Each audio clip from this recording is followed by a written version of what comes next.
پاکستان کے معمار۔ گرمیوں کے دن تھے، سورج پوری آب و تاب سے چمک رہا تھا۔ اسکول سے چھٹی ہوئی، بچے لائنوں میں اسکول سے باہر آ رہے تھے۔ بچوں کے انداز سے لگ رہا تھا کہ یہ ایک معیاری اسکول ہے۔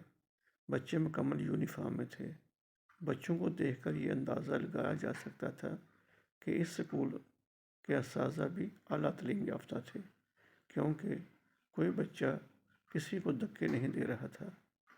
اس اسکول میں 5 بچے سبحان، عبدالرحیم، علی حیدر، سفیان اور معزن ایسے تھے جو بہت گہرے دوست تھے اور وہ کلاس 6 میں پڑھتے تھے۔ ان کے کلاس انچارج محمد اقبال صاحب تھے، جو اعلیٰ تعلیم یافتہ اور تجربہ کار استاد تھے۔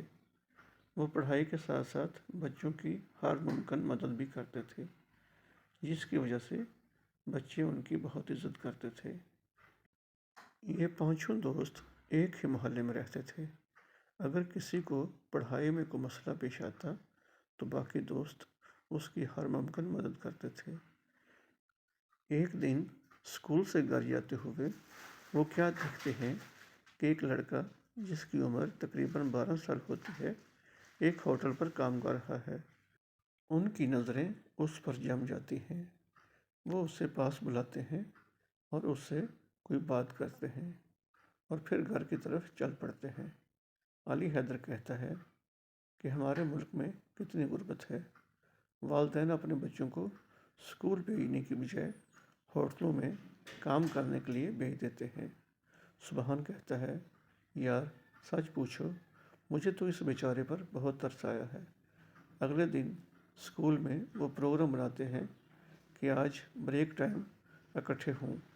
5واں پیریڈ سر مرزا افطار بیگ صاحب کا ہوتا ہے۔ آج وہ بچوں کو بتاتے ہیں کہ الیکٹرک میگنیٹ کیسے بناتے ہیں۔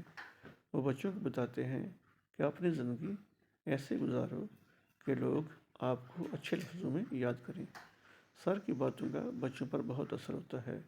ہر بچہ کلاس میں ڈسپلن کا خیال رکھتا ہے۔ چھٹی کے وقت تمام بچے اپنے اپنے گھر کی طرف گامزن ہو جاتے ہیں۔ آج اتوار تھا۔ سب دوست ظہر کی نماز کے بعد عبدالرحیم کے گھر جمع ہو جاتے ہیں۔ وہ کوئی بات کر رہے ہوتے ہیں کہ عبدالرحیم کی امی آ جاتی ہیں۔ وہ سب خاموش ہو جاتے ہیں۔ اس پر وہ بچوں سے کہتی ہیں کہ بیٹا، مجھے لگ رہا ہے کہ آپ کوئی خفیہ منصوبہ بنا رہے ہیں۔ تو بچے کہتے ہیں، نہیں آنٹی، ہم پڑھائی کے بارے میں بات کر رہے ہیں، اور وہ واپس چلی جاتی ہیں۔ تھوڑی دیر بعد سب دوست اپنے اپنے گھر چلے جاتے ہیں۔ شام کو علی حیدر اپنے ابو سے کہتا ہے کہ مجھے آپ نے صبح 500 روپے دینے ہیں۔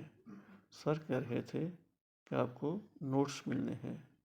اسی طرح باقی دوست بھی کوئی نہ کوئی بہانہ لگا کر والدین سے 500 روپے لے لیتے ہیں۔ اسمبلی کے بعد تمام بچے اپنے اپنے کلاسوں میں چلے جاتے ہیں۔ جو ہی استاد صاحب کلاس میں داخل ہوتے ہیں تو وہ کلاس میں ایک نئے بچے کو دیکھ کر خوش ہوتے ہیں اور اس سے پوچھتے ہیں کہ بیٹا، آپ کا نام کیا ہے اور آپ کے ابو کیا کام کرتے ہیں؟ بچہ کہتا ہے، میرا نام انس ہے، میرے ابو مزدوری کرتے ہیں۔ یہ کہتے ہوئے اس کی آنکھوں میں آنسو آ جاتے ہیں اور زبان اس کا ساتھ چھوڑ دیتی ہے۔ ایک نہ ختم ہونے والا آنسوؤں کا سمندر اس کی آنکھوں سے جاری ہو جاتا ہے۔ استاد صاحب اس کو پیار کرتے ہیں اور بٹھا دیتے ہیں اور بچوں کی حاضری لگاتے ہیں اور ان کو انگلش کا سبق پڑھاتے ہیں، انہیں گھر کا کام دیتے ہیں۔ اسی دوران پیریڈ ختم ہو جاتا ہے اور وہ اس نئے بچے کو لے کر باہر چلے جاتے ہیں۔ بچے سے تمام معلومات لینے کے بعد اسے واپس کلاس میں بھیج دیتے ہیں۔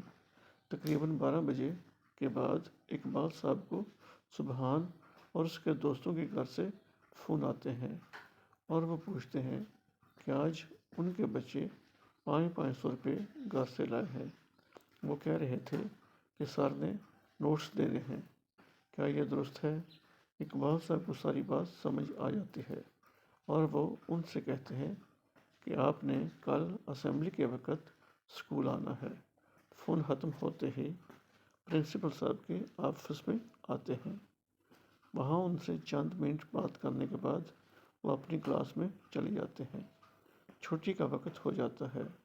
تمام بچے حسب معمول اگلی صبح جب بچے اسکول آتے ہیں تو وہ حیران ہوتے ہیں کہ آج اسمبلی میں ڈائس وغیرہ کا اہتمام کیا گیا تھا، کرسیاں بھی لگائی گئی تھیں، باقاعدہ اسٹیج پر بیٹھنے کا انتظام کیا گیا تھا۔ آج اسمبلی کا آغاز تلاوت قرآن پاک سے کیا گیا۔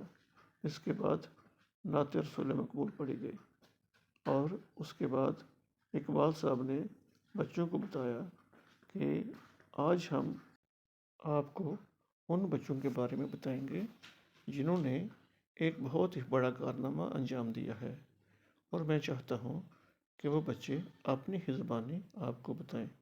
آپ کی بھرپور تعلیوں میں کلاس سیشن کے بچوں کو اسٹیج پر آنے کی دعوت دیتا ہوں، اور وہ سب دوست اسٹیج پر تشریف لاتے ہیں۔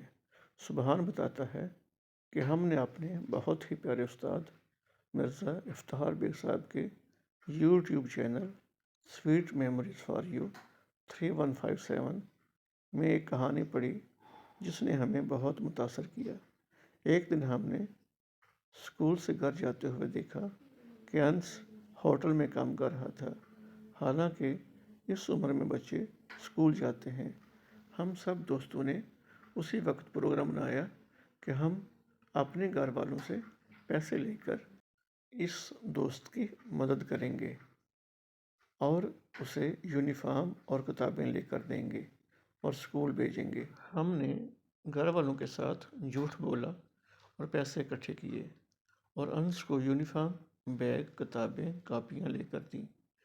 ہمیں فخر ہے کہ ہم نے اپنے وطن سے جہالت کے اندھیروں کو ختم کرنے کے لیے تھوڑی سی کوشش کی ہے۔ ہم اپنے والدین سے بھی سوری کرتے ہیں کہ ہم نے ان سے جھوٹ بولا۔ اس موقع پر میں سر مرزا افتخار بیگ صاحب سے درخواست کروں گا کہ وہ اسٹیج پر آئیں، کیونکہ انہی کی بدولت آج ہم میں نیکی، محبت اور ہمدردی کا جذبہ پیدا ہوا ہے۔ سر افتخار صاحب اسٹیج پر آتے ہیں تو بچے زور سے تالیاں بجاتے ہیں، پرنسپل اور اساتذہ کھڑے ہو جاتے ہیں۔ سر مرزا افتخار بیگ صاحب اپنے خطاب میں بچوں کو شاباش دیتے ہیں اور کہتے ہیں کہ اس میں کوئی شک نہیں کہ میں جو کہانیاں لکھتا ہوں اس میں بچوں اور بڑوں کے لیے اخلاقی سبق ہوتا ہے۔